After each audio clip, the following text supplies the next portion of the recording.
السلام عليكم أصدقائي. هواية من الأصدقاء يسألون عن تكاثر الطيور الوحشية. الجواب كالآتي: الطيور الوحشية حبيبي ما تزوج عندك إذا ما الطيور الوحشية صيد قديم. مو تروح أنت تشتري لي والله طيرة من السوق وحشي وتطبقه ويا طيرك الأليف وتريد تكاثر. هاي نقطة ثانية اللي يقول لك يابا طيرة وحشية وفحل أليف وفحل أليف وطير وحشي. حبيبي يفضل أن تكاثر البلابل الأليفة ويا البلابل الأليفة والبلابل الوحشية ويا البلابل الوحشية.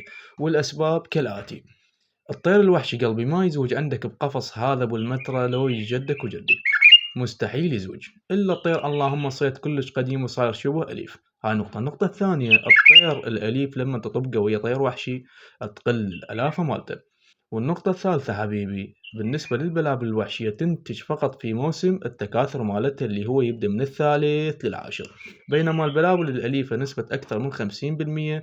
البلابل الأليفة ما عندها فصل تكاثر، أي تنتج عندك ممكن بالشتاء، تنتج عندك ممكن بالصيف. وتبقى نقطة حبيبي: الموالف مال البلابل ماكو طير حبيبي اليوم يوالف ويا طير باسبوع واحد. هذا اللي يجي يقول لك يابا خلي قفص في قفص وبعدين شيل الطير اللي عندك وخليه بالقفص مال التكاثر، هذا بحياته ما مسوي عنده انتاج ولا ناتج. هذا يسمع ويسولف. البلابل الاليفة حبيبي او البلابل كلها بصورة عامة ما توالف باسبوع، اكو بلابل توالف بشهر بشهرين بثلاثة. احنا ليش دائما لما مثلا نريد نزوج البلابل نجهز الطيور اللي عندنا من ينتهي الموسم مال التكاثر مثلا بالعاشر نجهزها للموسم الجديد اللي يبدأ بالرابع. تحياتي للجميع وان شاء الله وصلت الفكرة. كل الحب لكم.